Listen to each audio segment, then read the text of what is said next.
Does zirconia integrate as well as titanium? Why do we need a tooth-colored implant, something that's hidden inside the bone and soft tissue? The evidence maybe even suggests that in the early stages of healing, we get a little bit more of an accelerated healing around zirconia implants than what we do around titanium implants. Is there increased fracture risk, according to the evidence and your experience, for ceramic implants? This is why the manufacturing process is so critical.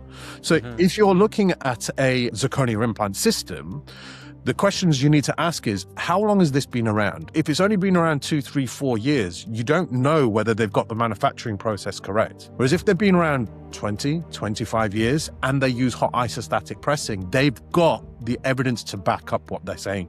I remember being at dental school and learning about how wonderful titanium is. And that wonderful story of Per Ingvar Brannemark, rest in peace. We learned that titanium was biocompatible and the process of osseointegration. And really, titanium became synonymous with implants. In fact, our guest today, Dr. Pav Khaira, returning again to talk implants because he is a massive implant geek. In fact, he calls his audience titani nerds. But you know what, Protrusive? He may, after this episode, need to change that because zirconia is here. Zirconia implants has been around for a little while now, and believe it or not, it has usurped titanium for many clinicians, i.e., for many clinicians, their implant of choice will be the zirconia implant first choice, and now titanium is like, okay, if I can't do zirconia, then I'll use titanium. And you know what? I didn't know any of this. This was all a big surprise to me. I don't know if it is to you. I'm not someone who places implants, nor do I restore them. But we still, of course, have a duty to learn about implants. But for me, it's quite fascinating to see this rise of zirconia implants. So let's find out today.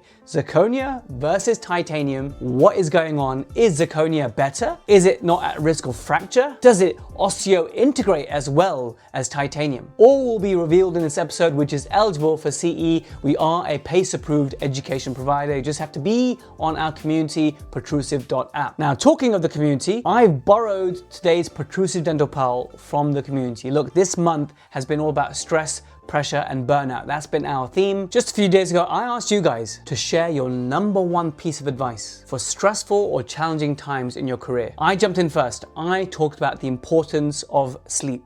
Getting high quality sleep, not just lots of hours, but actually quality sleep. This could even be 6 or 7 quality hours, which is way better than 9 hours of fragmented sleep. You get the point. Sleep in the research has been shown as one of the most influential and significant predictors of your overall health, and that includes your mental health as well. Less irritability, better decision making, and improved mood when you sleep better. I can say that now because my youngest turns 3 tomorrow. And for the last 4 months, I've been sneakily enjoying more sleep than I have in the last 6 years of my life. And I feel so much better. So for all those parents out there struggling, there is light at the end of the tunnel. I promise you, you will get there and that sleep will be so sweet. Dr. Balraj Sekon asked us to focus on reflection and practicing gratitude, which I love. I mean, we had so many. I'm gonna just read out the one that got the most likes, which was Dr. JP. He said, the best advice I ever received about dealing with stress was to remember that stress is your reaction to a situation, not the situation itself. If there's nothing that you can do to fix something,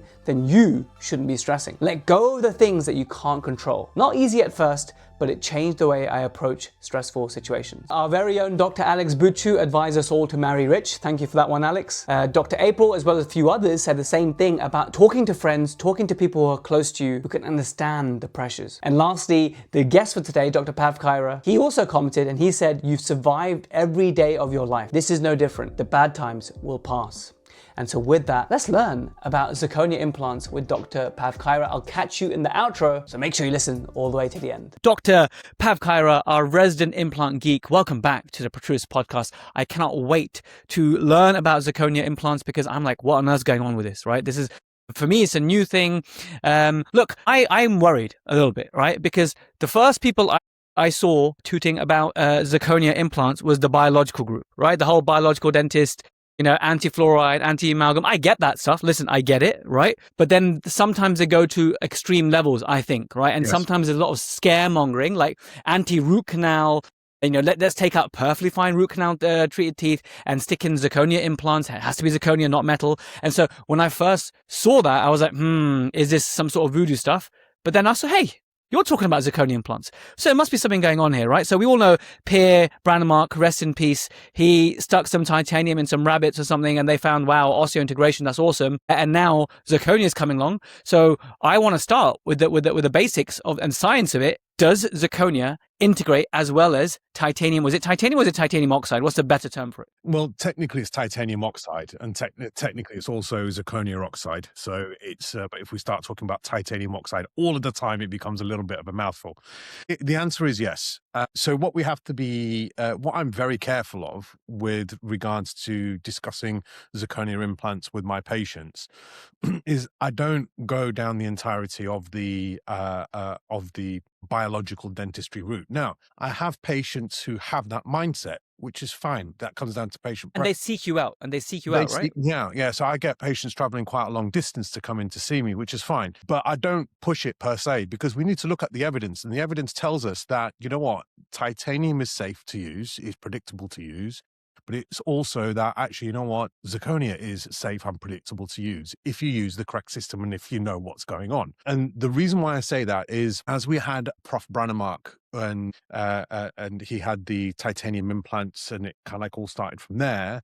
The ceramic version of, or the ceramic equivalent of Prof. Brandemark was Sammy Sandhouse. Our ceramic implants, they developed almost in parallel to titanium implants. The developments in titanium implants were faster than what they were in ceramic implants. And some of the very old, much older ceramic systems, they had very significant problems with them and they fractured a lot. This is why, you know, even now I get people turn around and say to me, oh, they're going to fracture. And it's just like, okay, you obviously don't know what the evidence is. And I've also seen titanium implants which fracture. So a big cornerstone is correct execution, correct diagnosis, correct treatment planning, correct execution. If you get that wrong in ceramic implants, you're going to have problems. If you get that wrong in titanium implants, you're going to have problems as well. So the evidence tells us that actually, for the sake of simplicity, let's either refer to them as zirconia or ceramic implants as opposed to zirconium oxide. They integrate, and they integrate very, very well. Now, just as well as titanium? Yes. Okay. So the evidence maybe even suggests that in the early stages of healing, we get a little bit more of an accelerated healing around zirconia implants than what we do around titanium implants. But on a clinical level, they're like for like, effectively. Wow. So my first question here, I mean, there's so many different directions, but I want to just pull it back to why, right? And the reason I say why is, for many, many decades, we used amalgam. It was the best. It was the only thing, right? And then lots of white alternatives came and they were failures. These composites were no good, right? Back in the day. Now they're awesome. And so it was very obvious why we needed a white-colored, a tooth-colored restorative material. It just makes sense, right? It's on show. And why are we putting this black stuff inside teeth? It just makes sense why the why behind composite and a tooth-colored restorative material. So why do we need a tooth-colored implant, something that's hidden inside the bone and soft tissue? Is it purely because in those times when, as the patient ages, then they might then show some screws or whatever, or they might reveal some part of the implant, and at that point it'll be white and be less ugly than a black one? Like, what is the why? Why do we need something tooth-colored when metal's going so well? I'm just intrigued with why. Right. So you deliberately want to activate titanium nerd mode, don't you? That's what you're after, really. Okay. Let's do it. So there is some evidence to suggest that titanium implants can corrode over the long term. These corrosion products, and there's different types of corrosion. These corrosion products, they are linked to peri-implantitis. What we know is when we have a site that has peri-implantitis, if you do a biopsy of the site, the number of corrosion particles is absolutely through the roof. It's linked to oxidative stress, osteoimmunology. There's a whole pathway where macrophages, they will absorb these titanium particles, and then it changes local genetic expression and it pushes it towards rejection as opposed to what we call fibrous body encapsulation. So we don't talk about osseointegration anymore. We talk about the osteoimmunological balance. And our medical colleagues, what they talk about is after around 15 years, you get aseptic loosening of titanium prostheses of hips. So there's no infection associated around them, but the body just starts to reject them. And we think it's possibly related to these titanium particles. Titanium particles are released from drills. When we drill, they can be released from the implant surfaces. If you're not putting the implants in correctly, there's a whole host of issues that can come with it. And basically, zirconia doesn't corrode. Now, what I'm not saying is I'm not saying that titanium is bad, because the evidence clearly suggests that it does work, okay?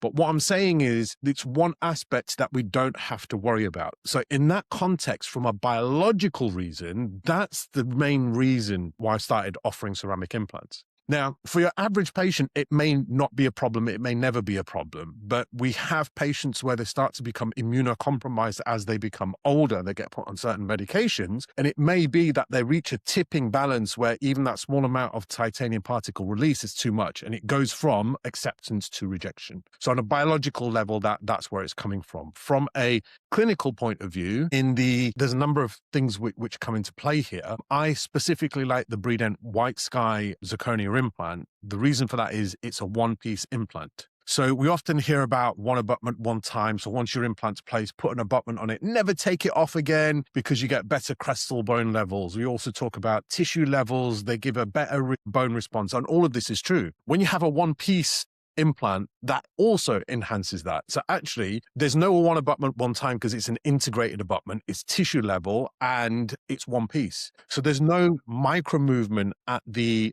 bone level. So again, on a biological level, that's something else which is going on. Patients tend to like it as well. So literally, there are some certain indications and contraindications for both titanium and zirconia implants. So when I have a patient, and most of them are suitable for either or, I literally just put a ceramic implant into the hand and a titanium implant into the hand and just turn around and say, which one would you prefer? And they all just point at the zirconia implant and go, well, of course I want that one. So that, from a patient preference point of view, they tend to prefer that as well. What I would say is a lot of dentists, they are worried that it will attract the wrong type of patient, the inverted commas, these what they call the crazy patients where they're unrealistic in their demands. What I would say is that's kind of true. So I do get a lot of patients where they come to me, but they are still very nice patients. They just don't want metal in their mouth. Mm-hmm. And one of the reasons why I started offering it's like a value that they have adopted. It's like one of their values that I don't want any metal in my mouth. Yeah, absolutely. One of the reasons why I started offering them is because I had a lady who came to me and she was just like, I've been to see 15, 16 other dentists, that my mouth is a wreck. I need to have full mouth of implants. I've got so many allergies. I just don't want titanium. And nobody would do it for her. And I was like, I'll do it. So we ended up placing, I think it was a total of 16 implants for her, and it worked beautifully. And I was just like, you know what? She was one of the most reasonable patients I've ever come across in my life. You know, anything that I'd say to her, I want for you to do this to enhance your healing, she'd just do it without question. I want for you to look after it like this, she'd do it. And I was just like, you know what? She's actually a dream patient. So I was like, you know what? Maybe I should start exploring this a little bit more. And it's kind of like starting to snowball from there. So there is very much a patient demand for it as well. So I get patients traveling a very long distance. But one thing which is really important with zirconia implants, guys, is the manufacturing process is really, really critical. Very, very, very critical. And surgically, they are not very forgiving either. So the White Sky implants, they're one piece, and I would highly suggest anybody placing them goes guided, at least does the osteotomy guided. Because if the angulation's off even a little bit, whilst they say you can prepare the abutment as if it were a crown, I would prefer not to. So I actually turn around and say, well, actually, you know what? The surface of that integrated abutment is optimized. So why would I want to be touching it? And the answer is I don't. So with a titanium implant, and not that I like having titanium implants which are off axis or tilted, because that has a knock-on effect on biomechanics, but there are ways around it with angle screw corrections, custom abutments. You don't have that with one piece of zirconia implants. So the positioning needs to be absolutely spot on for these patients. Yeah. Well, when we look at restorative dentistry, and quite often we have to give the patient a choice where a metal crown could be an option, a gold crown, for example, and a ceramic crown could be an option. We kind of have to find out what's important to the patient and give them a reasonable recommendation. Sometimes, oh, you could have this, you could have that. I don't think, from someone who is a non-implant dentist, I'm non-implant, so I had this perception. You please correct me, because you're teaching implants, you're seeing it all the time, you're working colleagues. Do you think in the UK, US, around the world, when the average patient going to the average dentist who places implant, that kind of conversation has happened. Oh, we can do this in ceramic, or we can do this in metal. Are we there yet, or is that the future? We're not there yet. From purely a scientific point of view, we are there. We do have the materials, we do have the implants. It's just the conversations aren't happening, and I think a big part of that is the training which occurs and this precognition that actually, you know what, zirconia is bad and titanium's great. So why? It's like turning around and saying, well, you know what, gold crowns are fantastic, which is true. Therefore, why should we look at other options? Why should we look at zirconia? Why should we look at, amalgam's great. Why should we look at composites? Why should we look at this? Well, that is just how our science progresses. So, I mean, the evidence for zirconia, again, admittedly, it's not been as quick as what it has been with the metal implants, but we've now got 25-year studies showing incredible results with zirconia. So it's to what we have for titanium. Comparable, as a minimum comparable to titanium, if not better in certain parameters. So a big factor is dentists just do not want to offer it, which is fine. That's not a problem, because I do, and I know the results that I'm getting, and I know that my patients are happy having them done as well. But there must be, are they a panacea? Like, when you are thinking about which implant should I give to my patient, is there a stock option? Like, is it okay? For example, let's talk about something I'm very comfortable with: resin bonded bridges. Right? Yes. Very comparable conversation here, because you can do it in metal. In fact, the more I think about it, it's extremely comparable, right? You can do it in metal, and that data has been around for yonks and yonks and yonks. We know that the old research of something like Panavia and metal and the bonding and the protocol is so good, but then the more recent Kern studies, rest in peace, this legend, zirconia RBBs work well, especially for lateral incisors, especially, right? And so we know that we can, our bonding to zirconia is better now in that kind of situation. So when it comes to a conversation with a patient and I'm offering and I'm making that decision, like, the safest bet for me is metal. But if they want an aesthetic alternative because of they don't want any show through and they don't want to show any metal, or just choose their values are metal free, zirconia comes in. Then it's a matter of, okay, is the occlusal risk, is the other risks accommodating enough to have a zirconia RBB that's going to be predictable?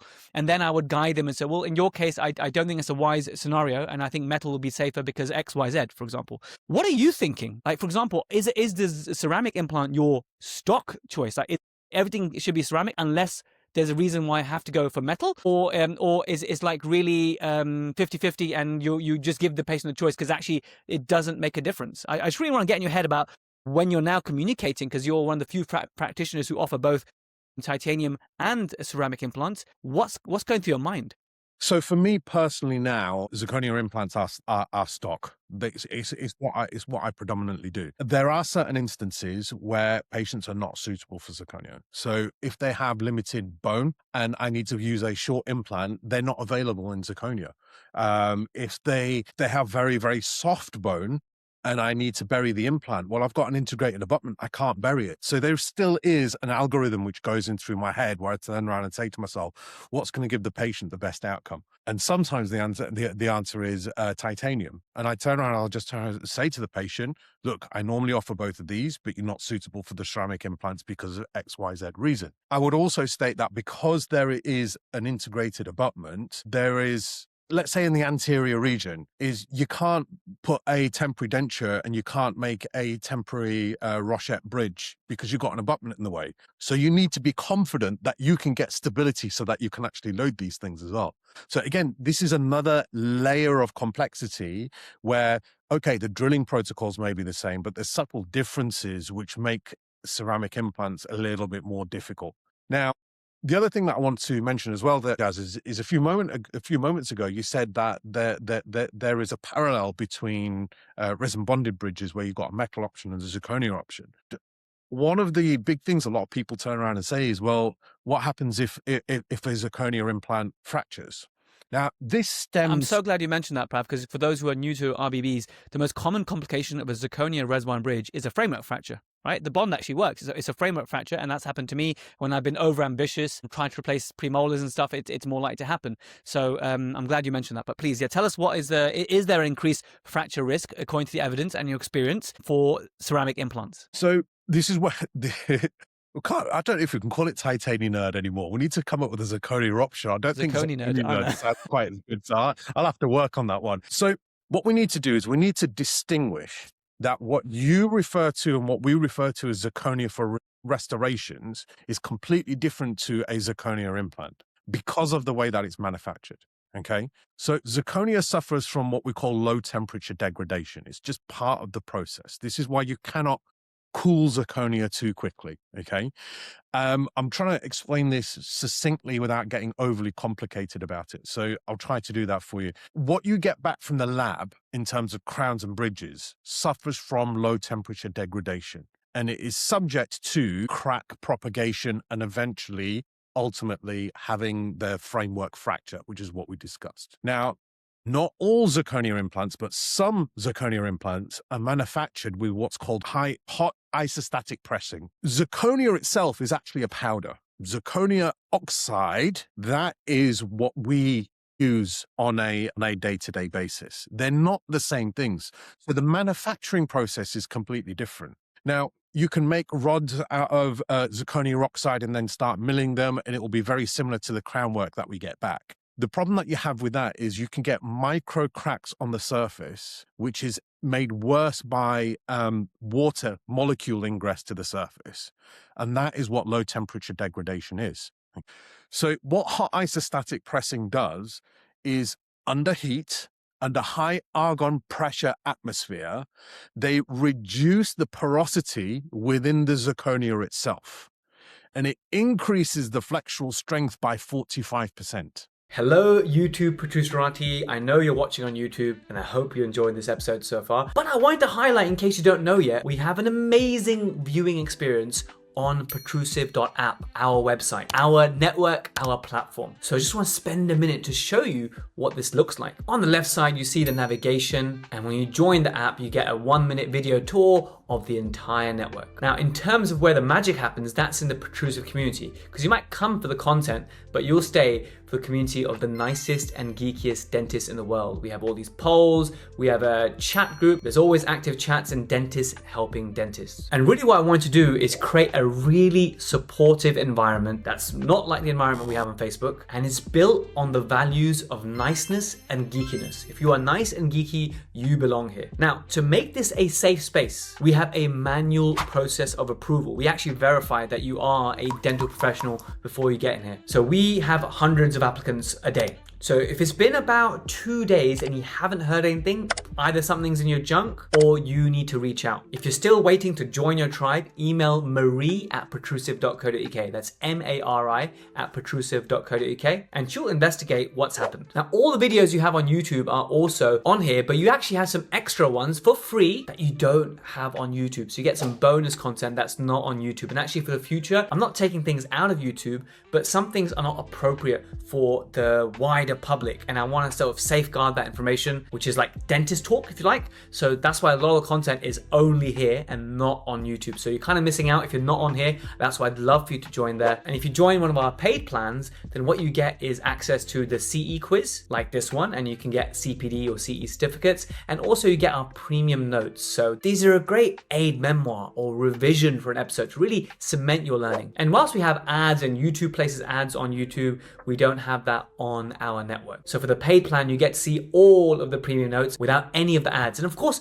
you get to support Team Protrusive and help us to continue what we're doing. I'm just going to gloss over the Protrusive Vault, which has all our infographics and downloadables. These are all our masterclasses at this moment in time, and we're always planning to add more. And if you look at them, there's about 1, 2, 3, it's about 7 of them. But actually, if you look at the replay section, some of the live masterclasses that I've done and some of the training that people pay for on other websites is all on there, included as part of the masterclass subscription. And if you're a student, don't fear, we have a special section for you with all the student notes, which anyone can access. So for example, here is one on exodontia. So it's all there waiting for you on Protrusive Guidance. Please head over to the website, which is protrusive.app. Make an account on your browser. This could be Safari, Chrome, however you want to do it. And once you've made your login, then you can download the iOS or Android app and then log in through there. So the reason to make the subscription primarily on the website first is that you get access to a free trial, which you don't get if you do make an account on Android, iOS. If you make it on the website, you get access to the free trial, and you get our best price if you sign up through protrusive.app. So our best deals and free trials are only on protrusive.app. Of course, we always put the link below in the description, and thank you so much for enjoying our videos on YouTube. But it's now finally time to level up your experience. Back to the episode. So now the normal titanium implants that we use, they have a flexural strength of around 600-700 megapascals. Rock Solid, which is the Straumann version, it's a blend of titanium and zirconia. It's still grey in color, but it's a blend of the two. And they boast that the flexural strength of that is in the region of 850, nearly 900 megapascals. So once you've done hot isostatic pressing on zirconia, the flexural strength jumps to about 1400 megapascals. These things are incredibly strong, incredibly strong. And if you misuse them, the mouth is a brutal place. You can still have fractures, but I've seen fractures on titanium implants. I've taken out other people's titanium implants which are fractured. I've taken out my own titanium implants which are fractured because I haven't used it properly. This is why I said the whole thing comes down to correct diagnosis, treatment planning, and execution. But I'm sure at some point in my career, I will have a zirconia implant which fracture. But it's not at the forefront of my mind because I understand that the Bredent implants made with hot isostatic pressing. So the reason why that's important is there was a hip manufacturing company which in the early 90s started to make zirconia implants, which were used for hip replacements. And they did exceptionally well. So the business started to grow. And then all of a sudden, they had about 400 failures within a year. And they pinpointed it, that they traced it back, and all of these failures occurred after a certain batch number. And what happened is because the business was growing, in order to make more units, they accelerated the cooling process, which made it more susceptible to low temperature degradation. That's why these things were fracturing. Prior to that, they didn't have a problem because the manufacturing process, they didn't accelerate the cooling. This is why the manufacturing process is so critical. So if you're looking at a zirconia implant system, the questions you need to ask is, how long has this been around? Because if it's only been around 2, 3, 4 years, you don't know whether they've got the manufacturing process correct. Whereas if they've been around 20, 25 years and they use hot isostatic pressing, they've got the evidence to back up what they're saying because they will have seen the fractures, they will have figured it out, and they will have remedied the issues as well. Whereas you get a rod of titanium, you mill it, you chemically and or physically treat it, and it's good to go. Zirconia implants, they have a completely different manufacturing process. We've spoken about the strength of the zirconia through hot isostatic pressing, but the neck of the abutment as well, mate. We're not talking the 2 millimeter minimum clearance that we need for crowns. We're talking about 6 mil diameter. These things are really chunky, and this is why fractures are not at the forefront of my mind when I'm placing these. Well, tell us about. You said already that it can be a bit less forgiving. Right, so you got to get your placement spot on, as we should do, and then therefore use a guided. Are there any other weaknesses? Like one thing that's coming to my mind is sometimes when you have a material that's like ultra strong, then something else has to give. So let's say there's an overload on a ceramic implant, and because the implant won't fracture, the alveolus fractures. I don't know. I'm just thinking like, where is the load going to, right? So is that strength of zirconia in the particular way of manufacturing, is that a weakness? And are there any other weaknesses that you consider for zirconia implants? For example, one relative weakness is that they don't make the smaller sort of height ones. Okay, that makes sense. But are there any other weaknesses our listeners should know of to this relatively newish? I say new not in the sense that it hasn't got many years of data. I mean new as in how many clinicians are actually placing ceramic implants at the time of publishing. The most important factor is really do the osteotomy guided, and it has to be prosthetically driven. So it's not just doing guided osteotomy. So the downside with it is the Bredent, it comes with a carrier on it, which is quite big. So I can do the osteotomy guided, but I can't place guided. So the guided placements, the placement still has to be freehand. Now, if anything is wrong in that aspect, then you are going to have problems. This is all of my delegates know that they should be going guided, because if the implant is off axis by 10%, it increases force through the implant abutment interface. If your cuspal, I see a lot of people where they turn around and say, screw retain crown, please. That is not adequate, because the occlusal forces are very, very different. So the occlusal programming that you need with implants is completely different to natural crowns. So that programming for zirconia implants is even more critical. Now, if you have a well-placed ceramic implant and you have the correct occlusal programming and you've rebuilt the bone and the soft tissue properly and you're using an appropriate diameter implant, okay, the impact is negligible. It's zero. Okay. What some people will do, and I know that Breedent again have this option of this, is they've actually thought about this. And one of the things that they turn around and say is that, okay, you know what? We've made the implant so strong now. Where can we add in this stress breaker? So they have composite crowns which are designed for long-term use. So instead of having zirconia implant, zirconia crown, there is an option to have zirconia implant and composite crown. I personally don't do that. I like the soft tissue response with zirconia crowns. But again, I'm extremely careful with my occlusal programming, and I'm extremely careful with my placement. Is the occlusal programming of a zirconia implant or a ceramic implant, once you load it and put a crown on it, the same or any different to when you do a metal implant? So the occlusal programming is the same. So we need to make the same variances in cuspal incline and the width. Give us a 1 minute magic. This could be a social media worthy moment. Give us a 1 minute Titani or Cerami Nerd version of the bare foundations of occlusal programming for your single unit implant. So you need firstly, the implant has to be loaded axially.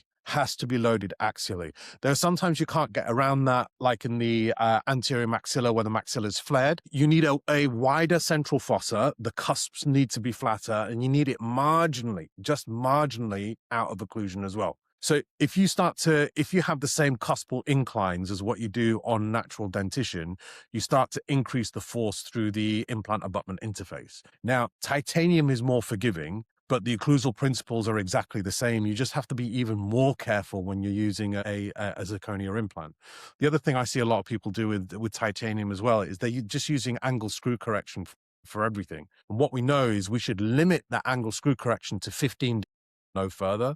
Beyond that, the amount that you can actually successfully angle correct starts to reduce for very complex reasons. But you can get angle screw channels up to like 30, 35 degrees, but we should limit it no more than 15 degrees. If you limit it to 15 degrees, it's predictable. Beyond that, the unpredictability starts to go through the roof. And here's the benefit. You don't have that issue with ceramic implants because it's just a cement retained crown. Is it always cement retained? Is there no screw retained option? Yeah, because you have a one piece implant. So so I always heard there was a phase where we were turning away from cement retained because of peri-implantitis potentially made worse by cement, and cement was like pointed at as the scapegoat for, okay, this is why a peri-implant disease, it could be happening, try and go for a screw retained. Is that something that worries you long term, going back to cement retained? So I'll answer this with a couple of things.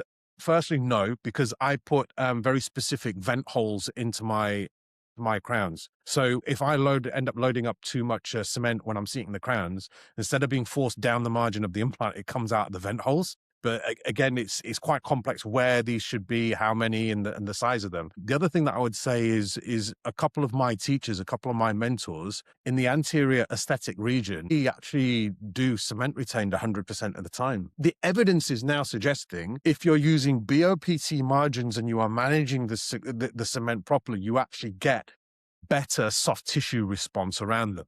Because once you start to have internal components with screw retained, etc., particularly if you're doing angle correction. So if you think about it, Jazz, if you do angle correction, that screw has to come in at an angle. So to receive it, the body has to be wider. The body of the abutment has to be wider. Can you? I'm loving where this is going. I think we have a lot of new grads, even students, and then when someone mentions like a screw angle correction, it's a great moment to step back for someone who's never seen this implant world. Just tell us more about, in a building block level, about what is a screw angle correction and when it would be necessary, and just the bare bones of it. Yeah. So When we're going screw retained, obviously it's best way to describe it is when you're doing endo, you want direct access, right? You want a direct path, straight line access. straight line access to your canal. So if you have an implant which has a screw channel, you need direct line access to that. And if that direct line access is coming through the buccal of an anterior tooth, you have a problem because masking that becomes very, very difficult. So a lot of people turn around and say the screw needs to be on the cingulum, on the palate, so that can all be masked. The issue is sometimes, as much as you try to do that, the anatomy dictates that the what we call the screw access is through the incisal edge or through the buccal face of the restorative crown. Because the bone is more palatal. Because the maxilla is flared, it's naturally flared. If you look at a cross section in CBCT. You can, if you think about from what we learned from orthodontics, the maxillary teeth are flared, right? So that's the issue. We have anatomical constraints. So the angled screw channel is designed to get around there, where you can start to integrate and put this screw in at a weird angle, and it uprights as it goes in. So even if the implant is off axis, to have that angle screw correction, it allows you to go screw retained even when the axis of the implant is unfavorable. So it converts the situation where the direct line is pointing at the incisal edge or buccal, but it converts it to palatal. Yes, correct. That's correct. That is essentially the concept that we're looking at. The issue that you have is that angle screw correction is predictable up to 15 degrees. Beyond 15 degrees, I'm not going to go into it too much, but there are complexities which come in where it's not worthwhile doing it. If you're going beyond 15 degrees, just go cement retained. But as I said, two of my mentors, they just go cement retained in the anterior for everything. They use BOPT margins. They have very specific protocols, and the results that they get are absolutely incredible. What kind of cement would one use for such a cement retained crown? And does it differ if it's zirconia versus a metal-based cement retained crown? So, I mean, what do you use to bond zirconia? For bonding zirconia, if I'm doing a resin bond bridge, I'd use Panavia. Yeah. So you can use Panavia. I personally use Iverclean to clean the surface of the implant and the abutment. I will then use Z Prime, and then I'll just use a dual cure resin cement, something like Reliex. But a resin modified glass ionomer works just as well. What I generally tend to do is for metal crowns, if I'm doing custom abutments, I'm going to cement retain there. I generally tend to use zinc phosphate cement. The reason for that is the zinc phosphate you can see on radiographs. So you get all these sorts of implant-based cements, Premier implant cement, XYZ. They're no good. They're no good. There's no point in using them. And I know a lot of people turn around and say, oh, well, use temp bond in case you need to retrieve it. I don't like doing that. In my mind, we should be doing everything definitively. So if you need to retrieve it, I'm sorry, you're just going to have to cut through the crown. It's one of those things, But I would rather have a higher bond strength and have something that I'm confident in, as opposed to having a temp bond. I don't think these Premier implant cements and these other implant cements, they're no good because they're radiolucent. So you cannot see them on a radiograph. Therefore, you may be triggering an issue. The other thing with zinc phosphate as well is it's bacteriostatic as well. So if there's a deficiency in the margin, bacteria can't. Thanks. I really appreciate that. I'll learn something about cements and implants now as well. If you had a crystal ball, right? If you had a crystal ball, firstly, an insight into today, what percentage of implants are placed today, 2026 time of recording, do you think are ceramic? So what I'm trying to say is, what is the market share of ceramic implants at the moment, and when do you think something we'll look back on maybe in the future and see was Pavkara right or not? It'll get to like the 50-50 stage where actually they're up there now. Obviously, a lot of this will be commercially led, right? When the companies switch on, and then usually what happens is that then it makes a giant leap. So it's I think the market share is probably less than 5%. Probably less than probably even less than that. If I had to hazard a guess, I'd probably say less than 2%. Just because, again, going back to what we've discussed today, a lot of dentists do not understand the implants and how they operate, and there's still this fear that they're going to fracture it. I've spoken to people like, well, what about if it fractures? And I just say to them, tell me about hot isostatic pressing, and then go, tell you about what? So obviously they don't understand the material science behind it. I don't think it's ever going to reach 50-50, if I'm honest with you, because everybody who teaches implants starts on the titanium route. I think we'd be lucky to get to 10, 20, even 25%. But I think it's going to be quite some time. I think it's going to be 20, 25 years. But what I can say is, having seen the evidence and having seen how these work in the mouth, is yes, they do integrate and patients love them. I'm quite happy doing them. There are only certain instances where I can do it in a full mouth, because with a full mouth, if there's very bad infection and there's, lots of bone reduction we have to do, we can't have angled implants with zirconia. They all have to be straight. So you need plenty of bone in order for us to be able to do that. So they do have their limitations. Will I see zirconia implants fracture in my career? I've got absolutely no doubt that I will. I'm not that arrogant anymore, but I have seen plenty of titanium implants fracture as well. And that all comes down to, what's your diagnosis? What is your treatment plan? Have you executed it properly? Have you done the correct occlusal programming?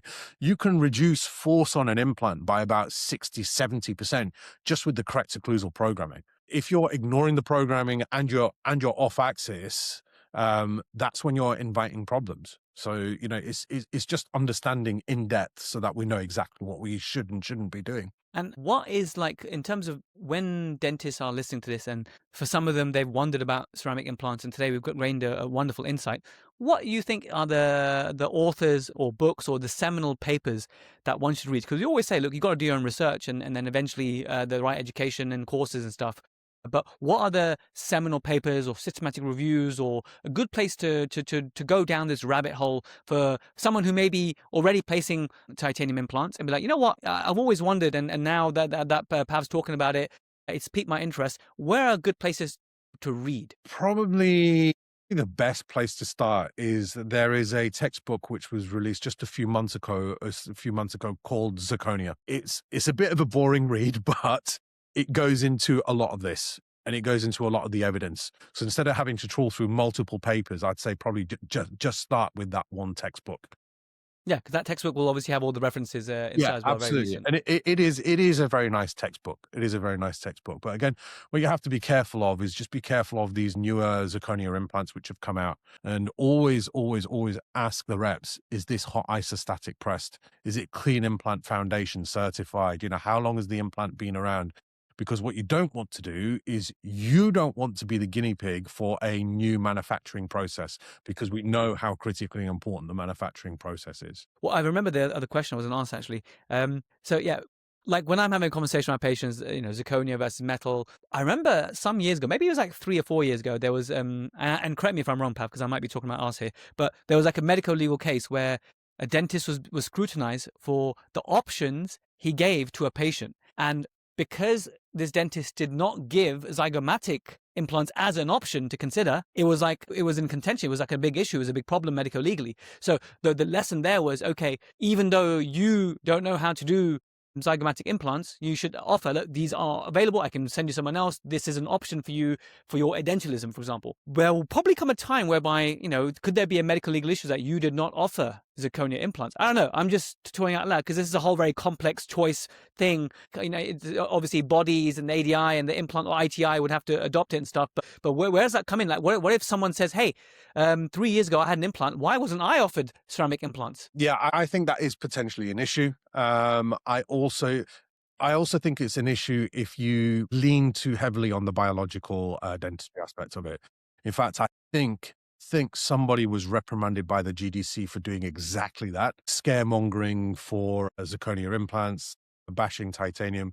And he had restrictions put on him where he turned around and said, you're not allowed to place any implants, titanium or zirconia. The approach that I have with my patients, even if they turn around and say, I don't want a root treatment because I've read XYZ on the internet, I should turn around and say to them, look, I understand that's what you read on the internet, and I understand that's what you prefer, but I want to make you aware that the evidence tells us that root treatments are completely safe. And I document that in the notes. So if anything ever happened, I turn around and say to them that, you know what, we told the patient that root treatments are safe, and it was their preference to have it taken out and have an implant put in place.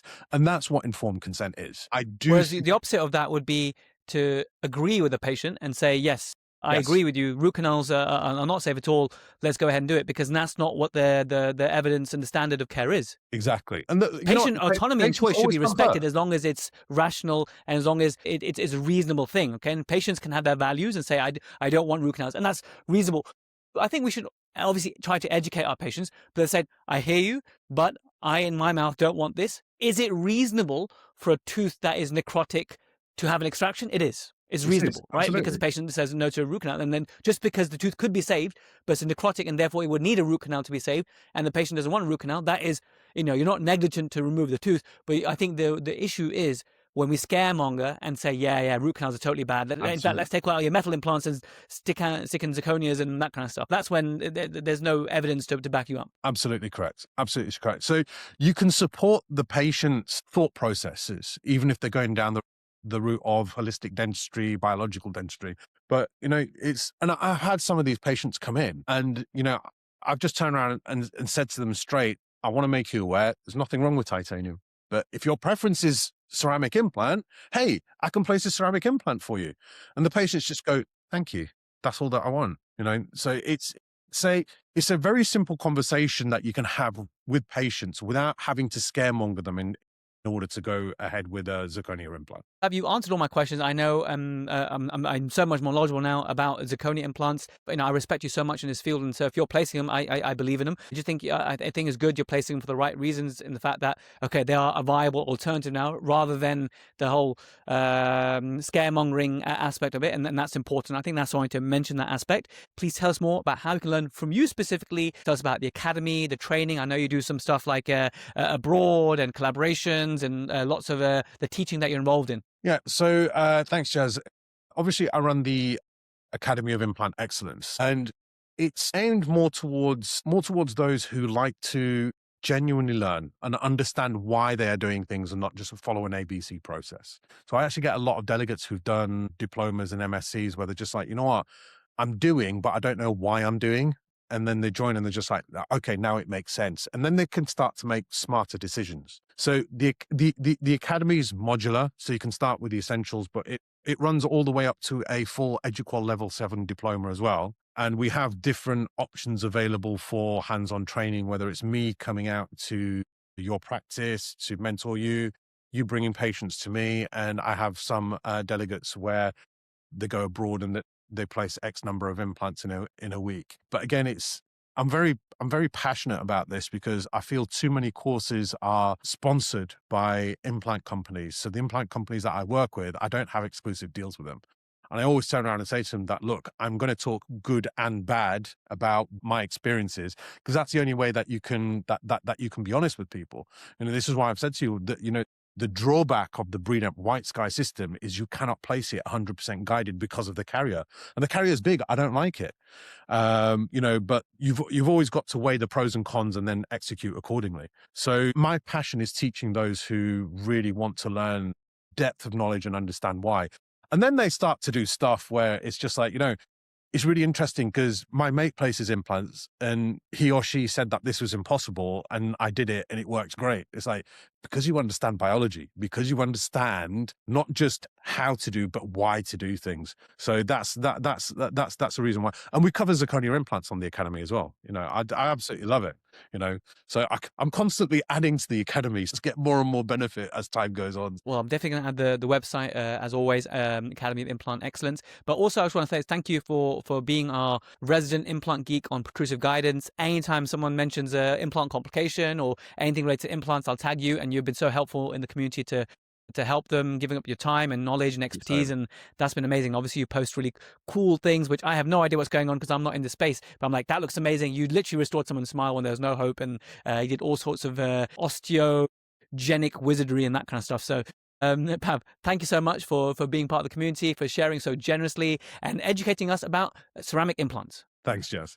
Well, there we have it, guys. Thank you so much for listening and learning about zirconia implants all the way to the end. Did it surprise you as well? Because it definitely surprised me about this rise of zirconia implants and how it's actually becoming the stock choice for clinicians. I didn't expect that. Look, you should test your knowledge, right? We have 5 questions, get 80%, and you can get the CPD certificate, or CE if you're in the States. Tomato, tomato. If all you ever do is listen to the podcast and you want to get CE for that, you should join our podcast CE plan. If you want to get all the podcast episodes plus all of our master classes, including the one we added just this last month was Loom School, how to send video treatment plan letters to your patients, as well as splint course and vertipreps for plonkers and sectioning school, and the dozens of clinical walkthroughs, including the buccal arcane walkthrough I did just last week. Everything is on there on the ultimate plan. And if you want to be able to ask Jazz, our AI, you need the Infinity plan. So all those options are available for you from protrusive.app. And if none of those paid plans are for you and you just want to join for free,